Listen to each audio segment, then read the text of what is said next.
এখানে বাচ্চাদের খেলার জন্য খুব সুন্দর পার্কের মতো একটা ব্যবস্থা করা হয়েছে। এদিকে দোলনা আছে, এদিকে স্লিপারের এটা আছে।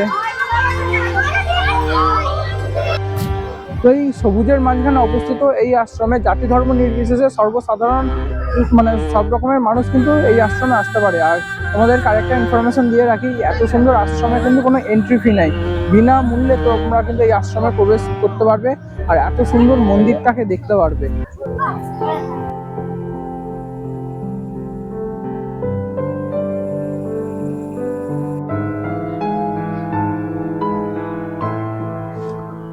আজ 12 তারিখ, 12ই জানুয়ারি 2025।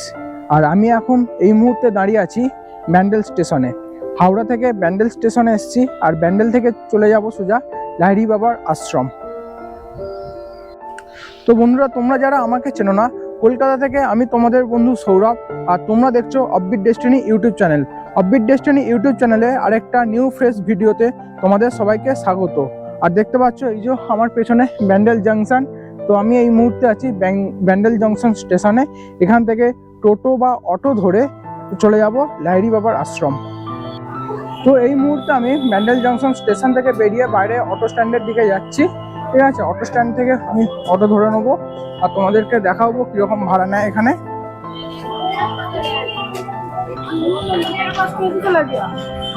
তো এটা হচ্ছে অটো স্ট্যান্ড। ঠিক আছে, এইদিকে সারি সারি অনেক অটো আছে, রিক্সাও আছে, এদিকটাও আছে। এদিকে থেকে বাইরে বেরিয়ে আমি অটো ধরবো। তো বন্ধুরা, ব্যান্ডেল স্টেশন থেকে এই লাহিড়ী বাবার আশ্রম আসতে অটোতে আসতে মাত্র ওই আধা ঘন্টা টাইম লাগে। ঠিক আছে, আর এই লাহিড়ী বাবার আশ্রমের আরেক নাম কিন্তু দেখতে পাচ্ছ আধারালয়। অনেক মানুষ কিন্তু আধারালয় নামেও এই লাহিড়ী বাবার আশ্রমটাকে জানে। শ্রী বিষ্ণু মোক্ষ ধাম। তো এখানে এখন যা শীতের সিচুয়েশন মানে যা চলছে, প্রচুর জায়গায় পিকনিক হচ্ছে, প্রচুর গাড়ির ভিড়। ঠিক আছে, চলো ঢুকবো ভেতরের দিকে। এখন কিন্তু আমি প্রবেশ করে গেছি লাহিড়ী বাবার আশ্রমের ভেতরে।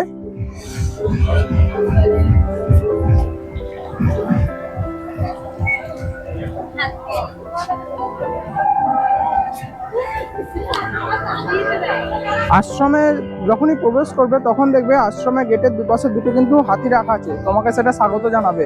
আর সামনে বাহারি গাছের একটা খুব সুন্দর গেট করা হয়েছে।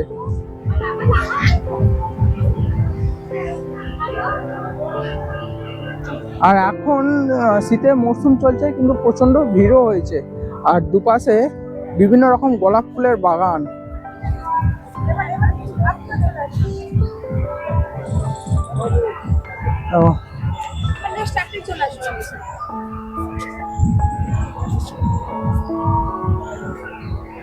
তো এইখানে হচ্ছে জুতো রাখার জায়গাও আছে। তোমরা যখন ঢুকবে তখন এখানে জুতোটা রেখে ভেতরে ঢুকবে। তো জুতো রাখতে গেলে কিন্তু 2 টাকা করে নেয়।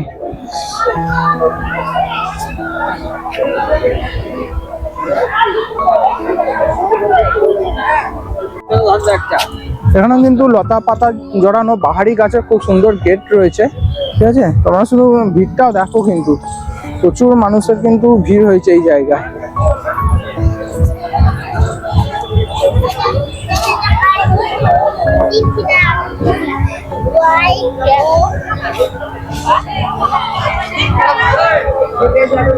আর এখানে হচ্ছে কিছু মানুষজন আছে যেখানে মা দুর্গাকে কাঁধে করে নিয়ে যাচ্ছে।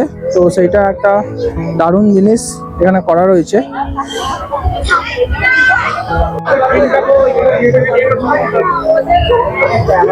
তো এটা হচ্ছে সন্তোষী মাতার মন্দির।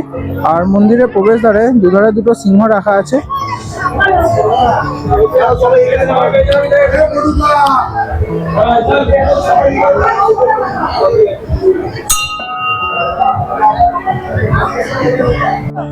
তো তোমরা যদি লাহিড়ী বাবার আশ্রমে থাকতে চাও, সেই কিন্তু থাকার ব্যবস্থাও আছে। এখানে যে কটেজগুলো তৈরি করা হয়েছে এখানে কিন্তু তোমরা থাকতেও পারবে।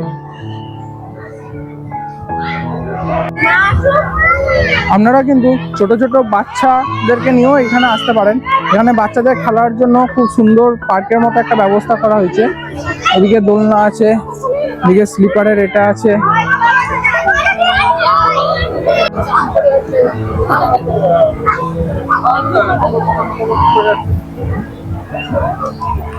তো তোমাদেরকে আমি এই মন্দির সম্পর্কে কিছু ইনফরমেশন দিয়ে রাখি, যেটা হচ্ছে এই সবুজের মাঝখানে অবস্থিত এই মন্দিরের কিন্তু কোনো এন্ট্রি ফি নাই। সকল ধর্মের মানে হিন্দু, মুসলিম, খ্রিস্টান সকল ধর্মের মানুষ কিন্তু এই মন্দিরে প্রবেশ করতে পারে, সেটা বিনামূল্যে। তো বন্ধুরা, শ্রী যোগীরাজ শ্যামাচরণ লাহিড়ী কিন্তু এই আশ্রমটি প্রতিষ্ঠা করেন, আর 2003 সালে এই আশ্রমটি সর্বসাধারণের জন্য উন্মুক্ত করে দেওয়া হয়। তো আর এই সবুজে ঘেরা আশ্রমের মধ্যে তোমরা যখন প্রবেশ করবে, তোমাদের মনে কিন্তু প্রথম দর্শনই জায়গা করে নেবে, তোমাদের বারবার এখানে আসতে ইচ্ছা করবে। তো বন্ধুরা, এই আশ্রমের পরিবেশটা এতটা ভালো, এতটা সুন্দর, এত ব্যস্ততার মাঝেও তোমরা যদি মনকে শান্ত করতে চাও, তো এই আশ্রমটাকে একদিনের জন্য অন্তত রাখো। তোমরা কিন্তু একদিনের জন্য আরামসে ঘুরে আসতে পারো। আমি সত্যি বলতে আমি জানতাম না কলকাতার কাছে আমাদের হুগলি জেলার ব্যান্ডেলে এত সুন্দর একটা পরিষ্কার পরিচ্ছন্ন এবং সবুজে ঘেরা আশ্রম আছে। তো আমি এই আশ্রমটার খোঁজ আমি এই ভিডিওর মধ্যে দিলাম। অবশ্যই তোমরা এসো, ঘুরে যাও, তোমাদের মন পুরো শান্ততে পুরো পরিপূর্ণ হয়ে যাবে। তো বেশি টাইম নষ্ট না করে আমি এখন চলে যাব মেন মন্দিরের দিকে, আর তোমাদেরকে আরো কিছু কিছু জিনিস দেখাই যেটা তোমাদেরও ভীষণ ভালো লাগবে। খুব সুন্দর একটা শ্রীকৃষ্ণের মূর্তি, যেখানে বাঁশি বাজাচ্ছে আর দুপাশে দুটো ময়ূর রাখা আছে।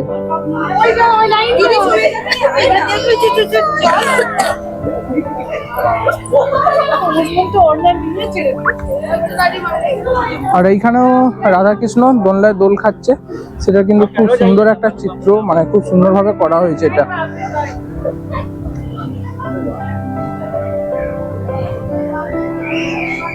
এই মন্দিরটা কিন্তু পুরো সবুজের মধ্যে ঘেরা।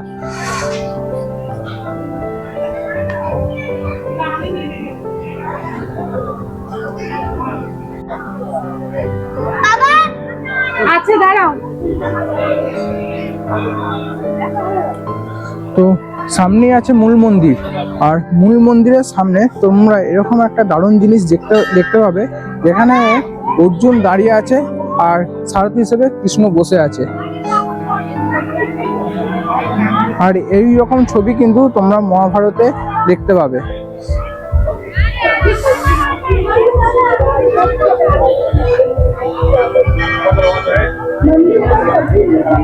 আর এইটা হচ্ছে মূল মন্দির।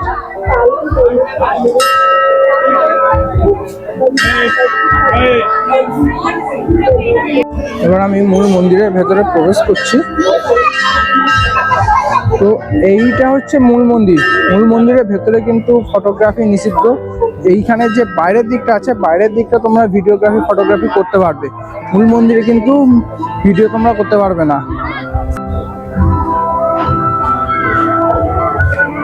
তো আশ্রমে প্রধান মন্দির ছাড়াও আরো অসংখ্য কিন্তু মন্দির রয়েছে, যেমন হয়েছে রাম মন্দির, জগদ্ধাত্রী মন্দির, কালী মন্দির, লোকনাথ মন্দির।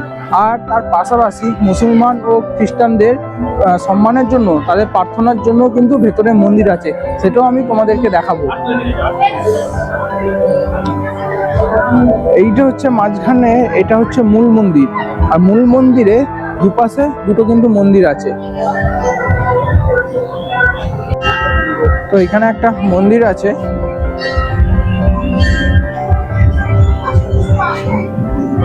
তো এই মন্দিরটা হচ্ছে রাম মন্দির, ঠিক আছে। রাম, লক্ষ্মণ, সীতা আর নিচে হনুমানজি আছে। এই দেখো, জয় শ্রীরাম।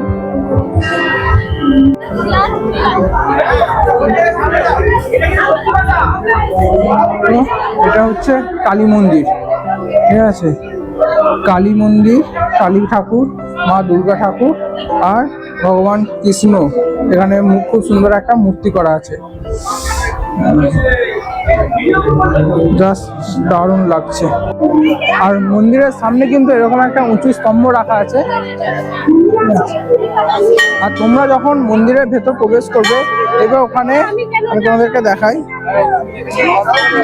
এখানে জল রাখা আছে, যেটা হচ্ছে তোমরা মানে পায়ে জলটা ধুয়ে তোমরা মন্দিরের ভেতর প্রবেশ করবে। তো মূল মন্দিরের ভেতরে তোমরা কি কি জিনিস দেখতে পাবে আমি তোমাদেরকে বলে দিই। প্রথমত ভেতরে ঢুকে বাঁদিকে ঘুরলেই দেখতে পাবে সরস্বতী মাতা বিনা হাতে বেদির ওপর বসে আছে। তারপর সেখান থেকে বেসমেন্টে গেলে মানে মন্দিরের বেসমেন্ট আছে, মন্দিরের বেসমেন্টে রাখা আছে এই লাহিড়ী আশ্রমের যিনি প্রতিষ্ঠাতা মানে যোগীরাজ শ্যামাচরণ লাহিড়ী, ঠিক আছে, ওনার মূর্তি রাখা আছে বেসমেন্টে। বেসমেন্ট থেকে উঠি দেখতে পাবে তোমরা হচ্ছে বলরাম, সুভদ্রা, জগন্নাথ দেবের মূর্তি রাখা আছে। আর মন্দিরের বাঁদিকে আছে যে ত্রিদেব ব্রহ্মা, বিষ্ণু, মহেশ্বর, ঠিক আছে। আর তোমরা এইগুলো যেটা দেখতে পাচ্ছ সেটা হচ্ছে টার্কি।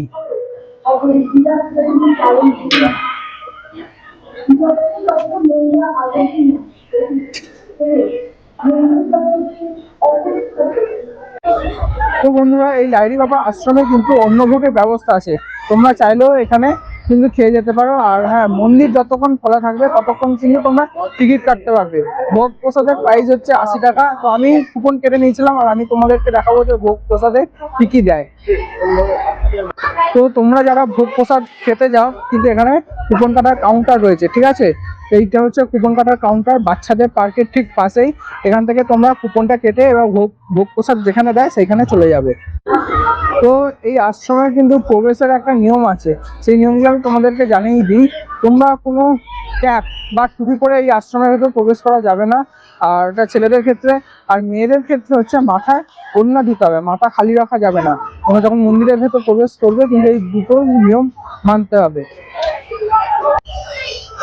আর এই মন্দির কিন্তু সপ্তাহে 7 দিন খোলা থাকে, একদম রবি থেকে শনিবার পর্যন্ত।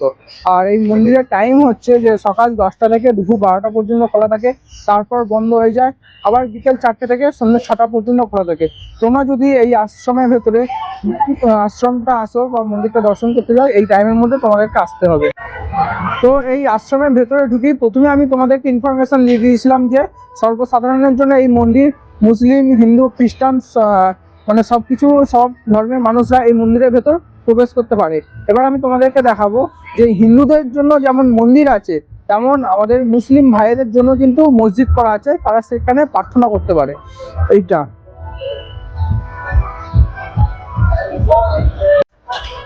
আর ঠিক তেমন এই খ্রিস্টানদের জন্য প্রার্থনা করার ব্যবস্থা রয়েছে এবং তাদের জন্য রয়েছে প্রভু যীশু খ্রিস্ট।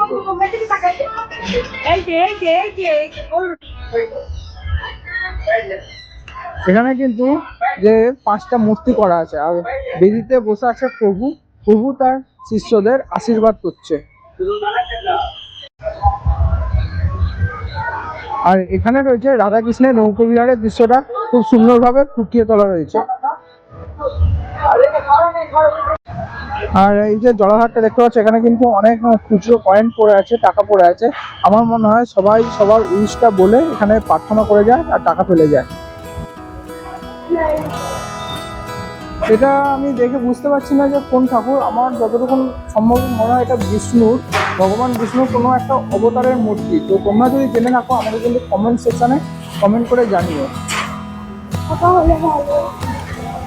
এই মন্দিরের ভেতরে যিনি অবস্থান করছেন তিনি হচ্ছেন মহাদেব। মহাদেবের জটা থেকে যেমন গঙ্গা বয়ে যায় সেরকমই মহাদেবের সাথে প্রকৃতি মেলবন্ধনে এত সুন্দর একটা জিনিস সেটা ফুটিয়ে তোলা হয়েছে। আর এরও ঠিক জটা থেকে ফোয়ারার মতো জল ঝরে পড়ছে। তো দারুণ সুন্দর একটা দৃশ্য এখানে ফুটিয়ে তোলা হয়েছে।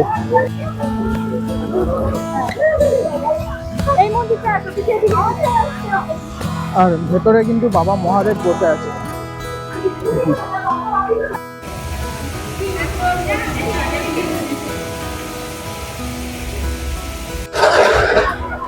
তো বন্ধুরা আশ্রমের ভেতরে কিন্তু কোনো ভোগ প্রসাদের ব্যবস্থা নাই।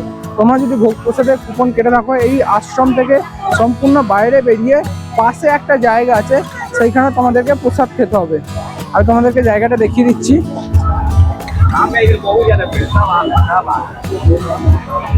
ঠিক আশ্রমের পাশে এই জায়গাটা কিন্তু রিসেন্টলি তৈরি করা হয়েছে।